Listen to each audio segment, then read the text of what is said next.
வணக்கம் சென்னை மக்களே, நான் சத்யவர்ஷா. இந்திய அரசியல் அமைப்பு ஆலோசகராக பணியாற்றி வருகின்றேன். வருகின்ற ஏப்ரல் 23 என்பது அது மக்களுக்குரிய நாள், மக்களுக்குரிய வாய்ப்புகளை உருவாக்கக்கூடிய நாள்.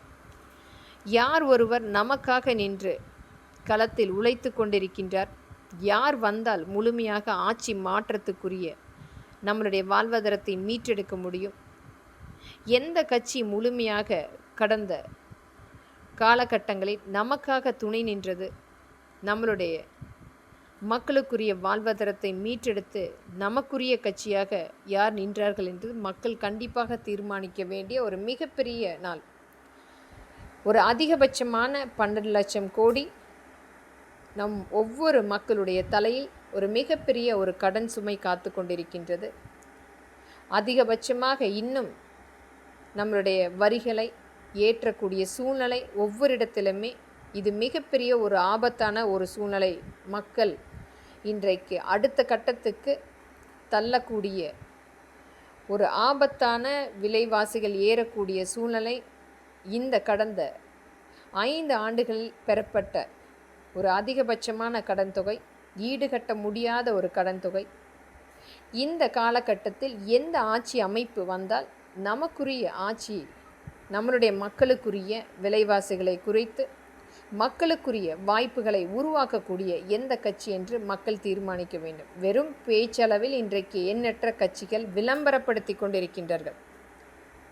ஆனால் கடந்த காலகட்டங்களில் இதே மாதிரி ஒரு மிகப்பெரிய ஒரு காலகட்டம், ஒரு மிகப்பெரிய மின் துண்டிப்பு என்பது மக்களுக்கு வாழ்வாதாரத்தை முழுமையாக அளித்து கொண்டிருந்த காலகட்டத்தில் நம்மளுடைய மாண்புமிகு புரட்சி தலைவி அம்மா அவருடைய அந்த காலகட்டத்தில் ஆட்சி அமைப்புக்கு வந்ததுக்கு பின்பு முழுமையாக இன்றைக்கு தொடர்ச்சியாக நாம் இந்த மின்வெட்டு இல்லாமல் மிகப்பெரிய அளவில் பேருந்துகள் இயக்கப்படுகின்றது, கார்கள் இயக்கப்படுகின்றது, ஒரு இருசக்கர வாகனம் அனைத்திலுமே நாம் முழுமையாக மின்சாரத்தை பயன்படுத்தி கொண்டிருக்கிறோம். ஆனால் ஒரு காலகட்டத்தில் ஒரு மிகப்பெரிய ஒரு அச்சுறுத்தலான சூழ்நிலை நாம் பார்த்து கொண்டிருந்தோம். அனைத்தையுமே சரி செய்து மக்களுக்கு கொடுத்த அனைத்து வகையான வாக்குறுதிகளையுமே முழுமையாக காப்பாற்றி ஒரு நல்ல ஆட்சி அமைப்பை கொடுத்து சென்றவர் நம்மளுடைய மாண்புமிகு புரட்சி தலைவி அம்மா. இன்றைக்கும் மக்களால் சொல்லக்கூடிய அந்த மிகப்பெரிய சொல் அம்மா இருந்திருந்தால்.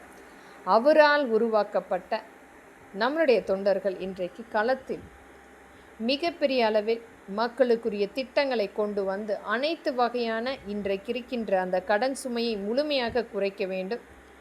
நேரடியாக சட்டமன்றத்தில் மக்களோடு அமர்ந்து பேசுவதற்குரிய வாய்ப்பை ஏற்படுத்த வேண்டும். மக்கள் சட்டமன்ற பேரவை அமைக்கப்பட வேண்டும் என்று மக்கள் எதிர்பார்க்கின்ற வாய்ப்புகளை உருவாக்க வேண்டும்.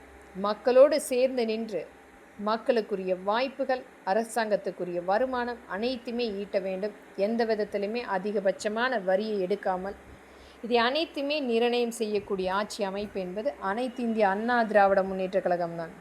இன்றைக்கு மக்களும் வெகு நாட்களாக காத்து கொண்டிருக்கும் ஆட்சி அமைப்பும் அனைத்து இந்திய அண்ணா திராவிட முன்னேற்ற கழகம்தான்.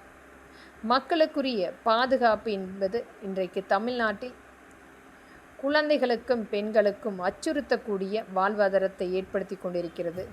அனைத்துமே சரி செய்யக்கூடிய ஆட்சி அமைப்பு அனைத்து இந்திய அண்ணா திராவிட முன்னேற்ற கழகம்தான் என்று நம்பிக்கையோடு இரட்டை இலைக்கு வாக்களியுங்கள் மக்களே.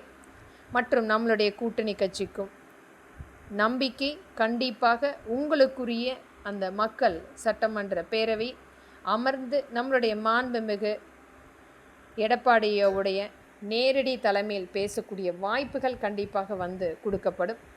நம்பிக்கையோடு வாக்களிங்கள். நன்றி.